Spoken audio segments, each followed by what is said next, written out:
Hi hello' good evening. আমাৰ এই চতুৰ্থ ফাৰ্মাচীত আহিছোঁ অলপ ঔষধ ল'বৰ কাৰণে। মোৰ নহয় আৰু ঘৰৰে আৰু এইবোলো আৰু ফেচবুক ব্লগ এটা বনাওঁ।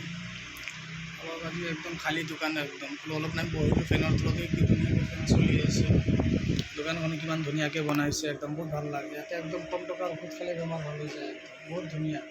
যিকোনো ঔষধ খালে তাৰমানে শ্বুট কৰে আৰু কিছুমান জেগাত একদম লাইন লাগি থাকিব লাগে, ইমান ঔষধ দিয়ে, ইমান টকাৰ ঔষধ দিয়ে, খোৱাৰ পিছতো বেমাৰ ভাল নহয়। ইয়াতে একদম টেনশ্যন নাই আৰু। দোকানটো চিনি পাইছেই আৰু, তামুলী কমপ্লেক্সৰ ওচৰত। ইমান ধুনীয়া লাগিছে, দোকান চাক বনাইছে। আমি ঔষধ যিমান ঘৰৰ যিমান যি ঔষধ পানী চব ইয়াৰ পৰাই লৈ যাওঁ। দোকান চাই একদম ইমান ধুনীয়াকৈ বনাইছে, একদম বহুত ভাল লাগিছে, একদম কালাৰ। এইয়া আমাৰ বছৰ ল'ৰা বহি আছে, বছে বোলে ঘৰত গৈছে বোলে। এই আমাৰ এজনক চিনি পাইছে। কি নাম আছিলে? ৰাহুল। ৰাহুল কি? ৰাহুল দেৱনাথ। এই আমাৰ বছৰ ল'ৰা হিচাপ কৰি আছে। অলপ ঔষধ ল'লোঁ, ঔষধখিনি লৈ কিনে যাওঁ আৰু ক'লোঁ আৰু ফেচবুক ব্লগ এটা বনাওঁ। আজি একদম মানুহ চানুহ নাই, একদম খালী।